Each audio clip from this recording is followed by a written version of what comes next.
Bonjour, merci beaucoup. Je voudrais remercier infiniment Nicole de l'ADAPI, toutes les personnes qui nous ont invités. Merci beaucoup pour cette belle initiative.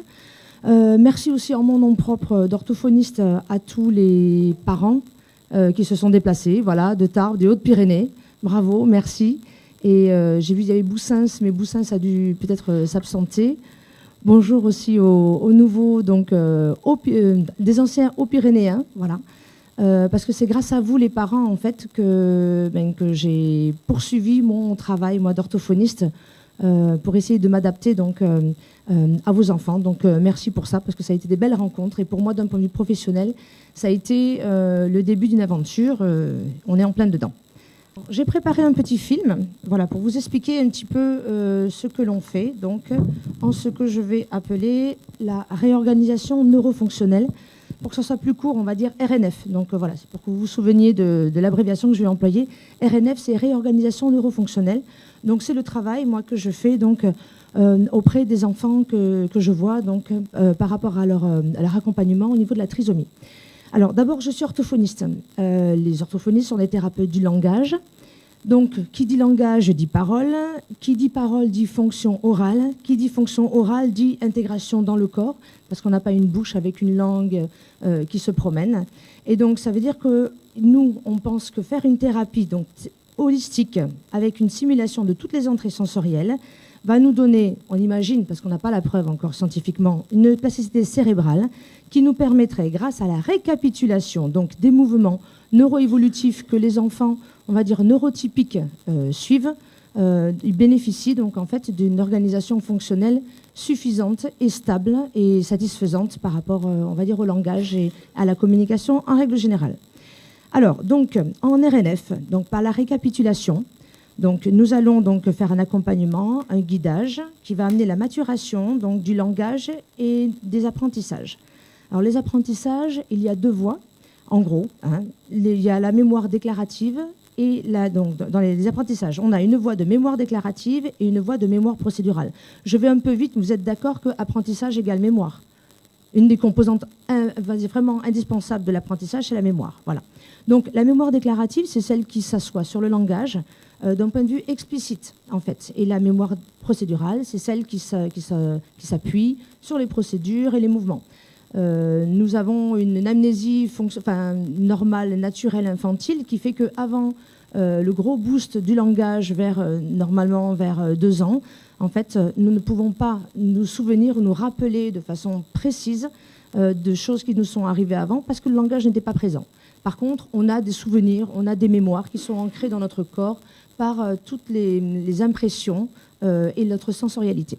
Voilà, donc la RNF va travailler sur cette mémoire ancienne, entre guillemets, puisqu'elle arrive avant la mémoire déclarative, donc la mémoire procédurale. Donc en répétant, en mettant en situation, en organisant, en guidant, en sculptant, on va dire, les fonctions, de façon à ce que l'enfant puisse avoir les ressources nécessaires pour que le langage et la communication émergent. Donc, et c'est là qu'on essaie de voir. Ah, c'est parti.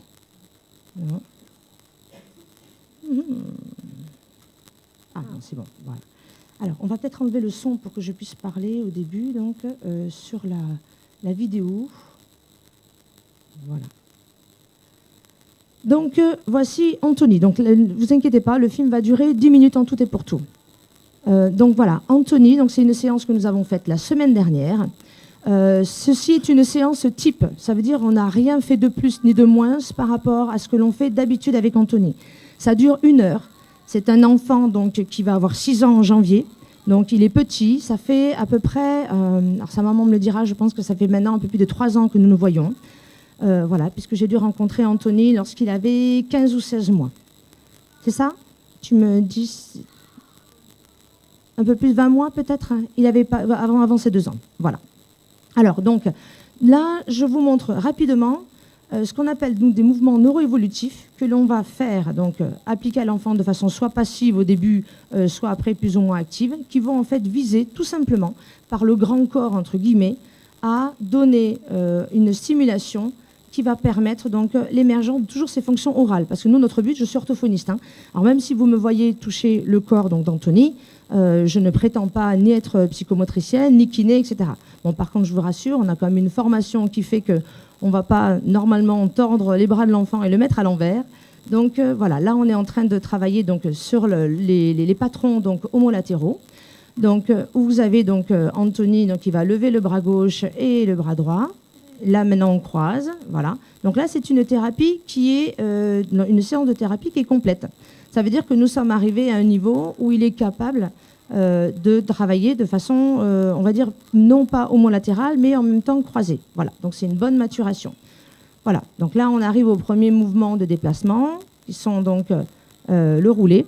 Alors, on va pouvoir discuter après, si vous voulez, par rapport au bien fondé. Effectivement, là, on va chercher une dissociation des ceintures. Ça veut dire qu'au niveau pelvien et au niveau donc, scapulaire, on va chercher donc, une organisation de façon à ce que le diaphragme soit souple, donc qui va permettre une meilleure respiration, etc., etc. Notre objectif, toujours, c'est les fonctions supérieures, donc orales. Là, on travaille donc sur la poussée. Donc, vous voyez, vous reconnaissez certainement, pour ceux qui ont eu donc, des enfants, vous reconnaissez certainement une organisation donc, qui est classique, puisque ces mouvements-là découlent de l'ontogénèse humaine, tout simplement. Voilà, il n'y a rien de magique là-dedans. Voilà, donc ces mouvements, ce qui est important par rapport à cette thérapie, c'est qu'en une seule séance, et à chaque fois, on va récapituler, en fait, de façon à réactiver de façon régulière, répétitive et rythmée, parce que vous entendez, il y a un peu de bruit là au niveau de l'ordinateur, parce qu'en fait, c'est accompagné de ce qu'on appelle bain de langage. C'est accompagné donc en fonction du niveau de langage de l'enfant. Donc, alors, au niveau de la simulation sensorielle, on a une simulation au niveau donc, du photomoteur, là c'est de l'oculomoteur. On en parlera si vous voulez donc, avec les spécialistes, je vous montre rapidement. Voilà. Après, on travaille donc, sur la simulation au niveau donc, des mains, voilà. Et ensuite, on va arriver donc, à notre cible, nous, en tant qu'orthophonistes, donc le langage. Alors là, c'est un petit travail cognitif, en fait, où on travaille sur la pince, qui est importante aussi. Donc Anthony, vous ne le voyez pas trop, attrape des petits cailloux, et en bilatéral, en fait, il va les poser en comptant avec moi dans des petites tasses en métal qui font du bruit. Voilà. Alors, maintenant, on arrive vraiment à aux fonctions orales. Donc, respiration, succion, mastication, déglutition. On va commencer en entonnoir, c'est-à-dire les structures les plus larges, donc, qui sont donc, la cage thoracique, donc, qui sont, on va dire, en gros, le support donc, de la respiration. Donc, au début, on a eu les vocalises, donc, avec les voyelles. Donc là, vous avez vu que le A, mais on fait au moins 5 voyelles. A, E, I, O, U. Voilà. Ensuite, on travaille sur le souffle donc, buccal, donc long et court. Là, c'est le souffle nasal. Voilà, donc, voilà le souffle nasal. Ensuite, on arrive donc à la succion. Alors, la succion, on utilise donc une sucette de rééducation ergonomique, donc avec des spatules qui sont très, très importantes, qu'on ne trouve pas dans le commerce. C'est Nook qui fait ça en Allemagne. Et donc, on va travailler sur la succion. Là, on travaille sur la pression donc, intrajugale, de façon à avoir une fermeture labiale.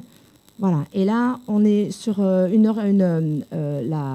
détente et la tonicité et le tonie en fait, au niveau de l'orbiculaire des lèvres, avec un mouvement qui paraît tout bête, mais voilà, qui permet en fait, de vérifier.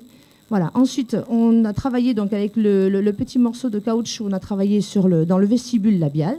Voilà. Et là, donc, on est à la mastication. Il y a 4 sortes de mastication. La mastication donc, bilatérale au début, qui est en fait une mastication charnière. Là, on est sur la mastication fonctionnelle, c'est-à-dire bilatérale alternée, donc qui va travailler des deux côtés.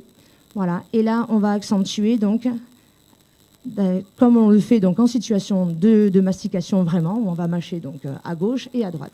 Ensuite, là, c'est un petit osselet donc, que je tiens pour des raisons de sécurité, mais Anthony se débrouille très bien, donc avec un fil dentaire, où lui va passer donc, avec la langue et en mastiquant donc, le petit osselet à droite et à gauche. Voilà. Il fait très bien. Ensuite, on va attaquer donc, la préparation de la déglutition elle-même. Donc, pour la déglutition, la structure majeure de la déglutition, ça va être la langue et donc sa motricité et sa géométrie intrabuccale.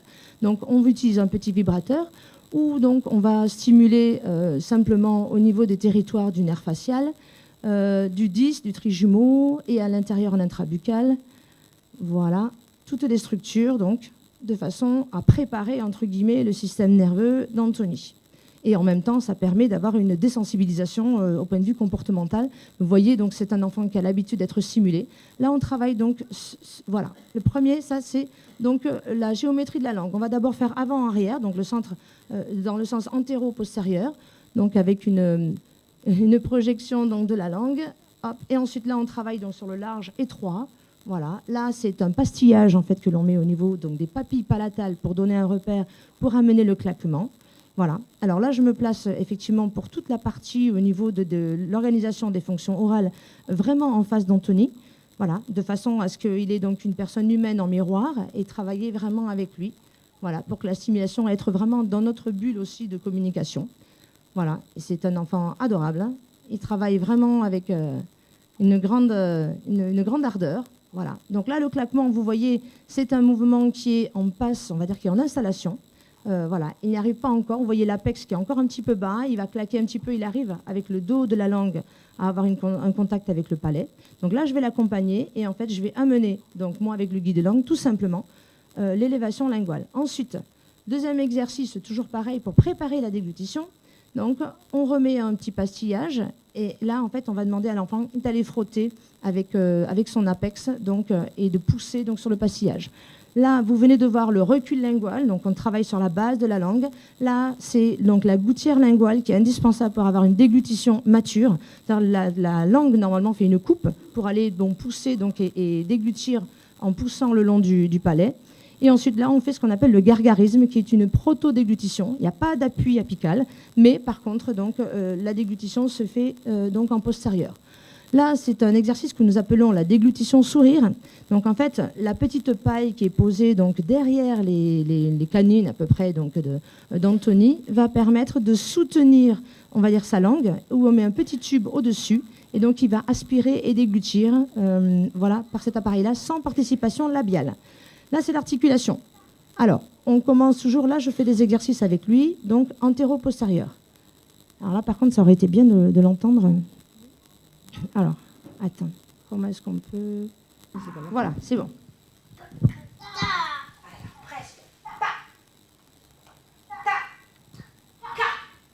Alors en fait, ce travail-là d'articulation n'est possible que lorsqu'on a fait toute cette approche. Parce que vous imaginez bien qu'un titou, j'aime bien l'expression aussi, voilà, de cet âge-là, ne va pas faire de l'articulation pour faire de l'articulation, même si l'orthophonie, c'est sympa. Voilà. Donc, en fait, c'est un travail de longue haleine qui fait qu'au niveau de l'attention, il est vraiment formidable.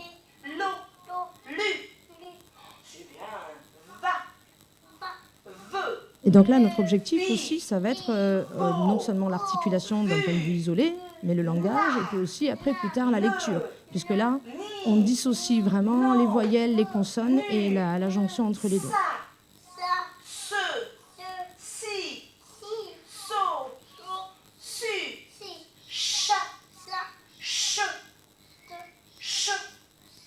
C'est magnifique. Pardon, excusez-moi, moi, à chaque fois, je suis superbe.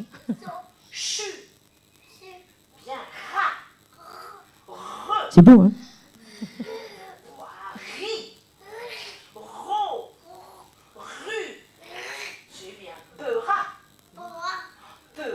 Alors, les 10 consonantiques. Ah, le cauchemar. Ah, mais non, ça passe très bien en RNF.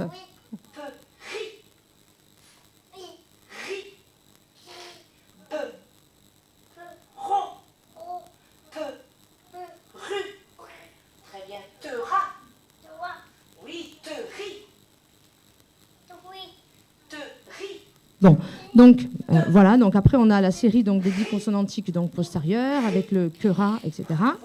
Et la séance n'est pas tout à fait finie puisque... Voilà. Voilà, donc maintenant on va travailler donc, le langage dans le sens, donc là c'était la parole en fait que nous avons travaillé, donc on va travailler donc, maintenant le langage. Alors, pour chacun des enfants que je vois donc, au cabinet pour lesquels la cible c'est le langage, nous avons un imagier. Alors, on est moderne, voilà, on a un iPad, donc ça, c'est super, parce qu'effectivement, ils arrivent donc, avec leur petite menotte à faire bouger les images comme ils veulent. Voilà. Oui, on a fini. On a fini, Sylvie. Bravo. Voilà, donc, mais écoutez, voilà, je pense que ces images étaient mieux qu'un grand discours. Donc voilà, j'ai fini. Merci pour votre attention.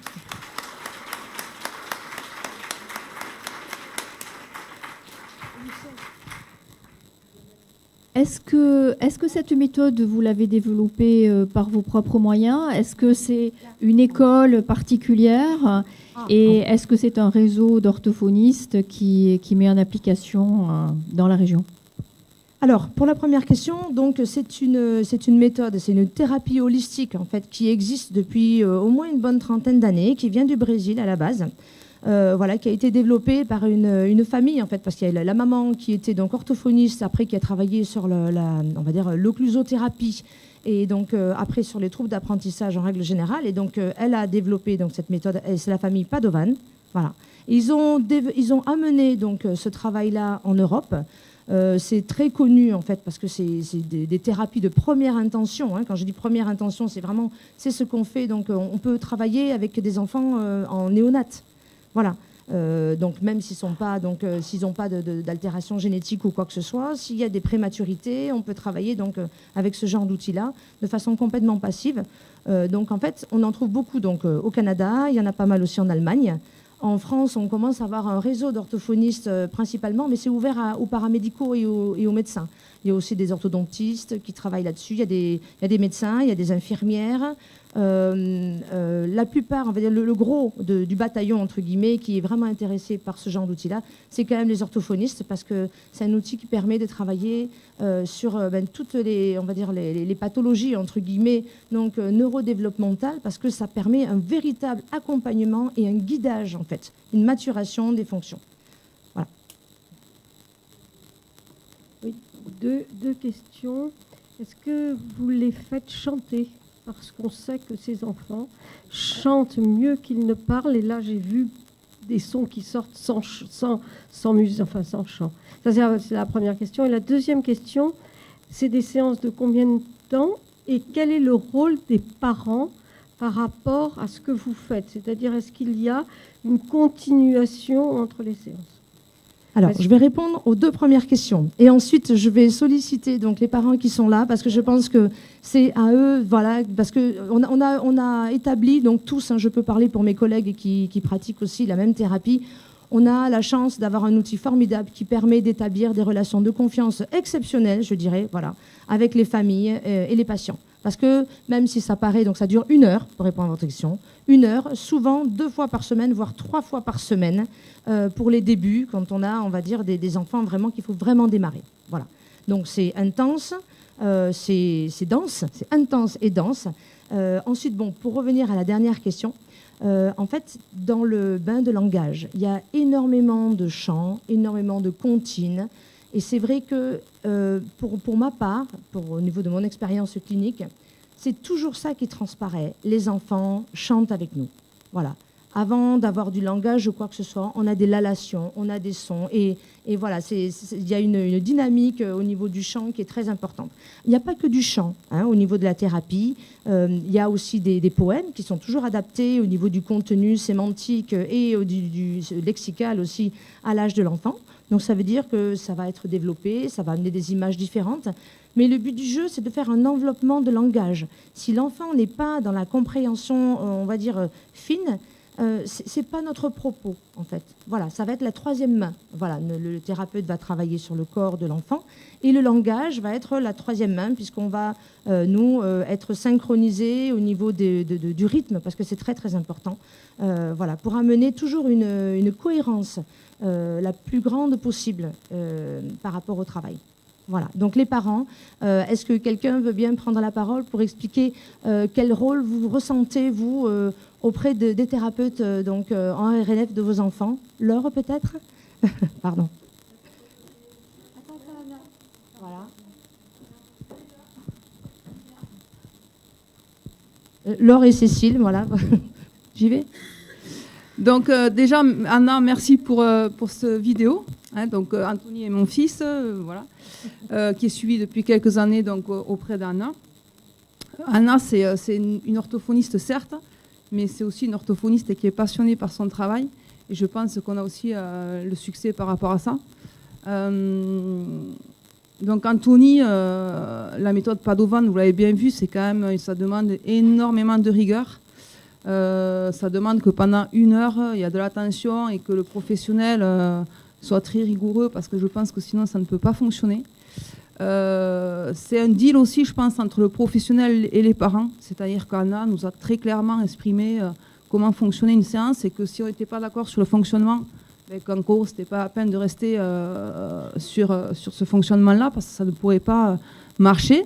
On a adhéré, on a suivi les conseils, et c'est vrai qu'aujourd'hui, on fonctionne, on va dire, c'est pas Anthony, Anna d'un côté, c'est toute une équipe. On a aussi, la psychomotricienne d'Anthony qui est présente là du CESA de la DAPI. Donc c'est toute une équipe. Et aujourd'hui, voilà, on construit un imagier ensemble. C'est l'école qui est aussi là. On fait des réunions ensemble. C'est de la coopération. Et je pense que le résultat est vraiment à la hauteur de nos attentes. C'est un petit garçon qui aujourd'hui progresse, on va dire, voilà, qui fait de beaux progrès.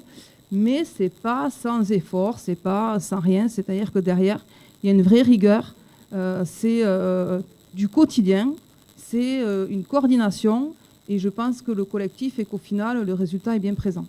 Alors, je voulais rappeler juste voilà, les heures noires d'Anthony, parce qu'en fait, très jeune, il a dû subir des opérations très lourdes, parce qu'il avait une malformation donc, au niveau du système digestif. Voilà, donc ça a entraîné, on va dire, une incapacité de sa part, parce qu'il avait une gastrostomie, donc de manger. Beaucoup de craintes, beaucoup de peur. On parlait tout à l'heure des mauvais souvenirs que l'on peut avoir, mais qu'on ne peut pas exprimer. Donc vraiment, il y avait une souffrance et une peur qui était légitime, on va dire, qui était vraiment fonctionnelle. Et je me souviens, on a beaucoup travaillé donc, avec les grands-parents, qui sont les grands-parents de compétition, qui sont venus au cabinet, de façon à ce qu'on réhabilite, au sens strict du terme, l'alimentation. Parce qu'il y avait quand même un risque quasiment vital. C'était un enfant qui ne mangeait pas. Et donc voilà, la confiance avec la fonction donc sont revenus petit à petit, et c'est vrai que du coup après voilà, on a eu une élévation dans tous les sens du terme d'Anthony, qui avait vraiment du coup il avait énormément de mal à bouger, il n'était pas bien dans son corps, il avait une motricité qui était, on va dire, altérée à plusieurs niveaux, pas seulement immature, douloureuse, on va dire, voilà. Et là voilà, moi ce que je vois, c'est un enfant qui est plein de vie, qui avance à son rythme, mais qui est vraiment droit devant, quoi. Voilà. Et je remercie donc les parents et la famille de leur confiance. Merci voilà. à toi aussi. Ouais. Donc, Laure. Ouais, je vais compléter du coup ce que tu as dit. Tu as dit déjà beaucoup de choses. Moi, Zoé, donc notre fille, elle a 3 ans. Elle a commencé la thérapie Padovan, elle avait 4 mois. Donc 4 mois, elle était toute petite. Et vraiment, au début, c'était difficile. Je crois que pour moi, c'est en effet une intervention qui demande, enfin un accompagnement, qui demande énormément de travail, mais c'est très payant. C'est-à-dire que concrètement, ça demande un investissement des deux côtés, du côté de l'enfant, parce que c'est pas facile de vouloir faire ce travail-là. Du côté du parent, c'est pas facile de voir son gamin qui est en difficulté. Mais derrière, si on passe ce cap-là, du coup, c'est une vraie force pour eux. C'est une vraie force. Ils sont capables de faire 2 heures d'intervention dans le cas de ma fille par semaine sans problème. Il y a des moments de fatigue, mais pas de problème. Elle connaît le boulot et elle, dans ce cadre-là, elle trouve du plaisir. Je crois que ça aussi, c'est essentiel. Il y a du plaisir dans la relation, du plaisir dans le travail qui est amené, du plaisir autour des chants. Vous disiez aussi, oui, ça devient un plaisir pour eux. Et du coup, voilà, moi je trouve que plaisir et travail font que, pour moi, au-delà de l'accompagnement qui permet évidemment des évolutions au niveau de l'enfant, ça va amener une vraie force pour nos enfants plus tard, qui pour moi est importante pour Zoé.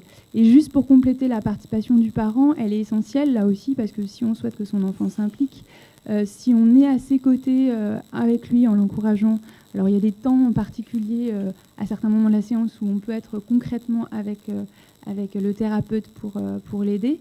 Mais voilà, je pense que vraiment de façon plus globale, l'implication du parent et le fait que le parent ait envie de dire vas-y, c'est génial, on y va ensemble, c'est que l'enfant aussi, ça va l'aider à s'investir à fond dans ce qui est proposé et à trouver sa place.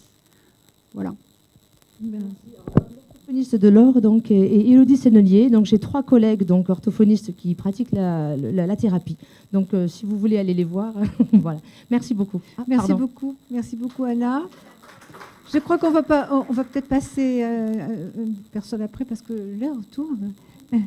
Il y aura peut-être d'autres questions. Non, je pense qu'on Non, va- ce n'était pas une question, c'était juste un lien que je voulais vous faire part, des liens que j'ai pu faire, parce qu'en effet, j'avais testé le Padovan avec mon fils à sa naissance, il a aujourd'hui 8 ans.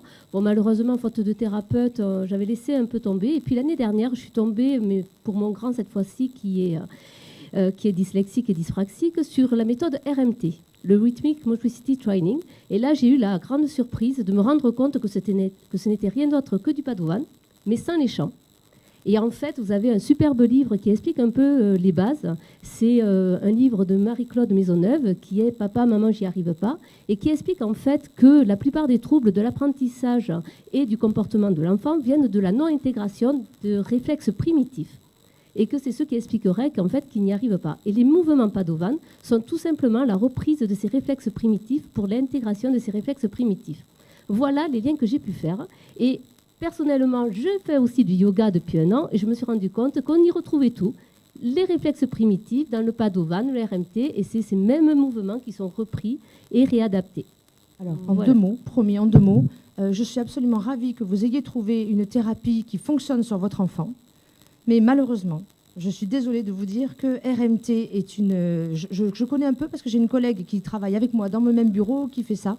Et en fait, le lien, il n'est pas forcément légitime de le faire parce que d'un point de vue vraiment scientifique, on travaille sur autre chose, en fait. Voilà. Mais en tout cas, la chose positive, c'est que vous ayez trouvé une thérapie qui convienne à votre enfant et qui marche. Voilà. Donc, merci pour votre témoignage.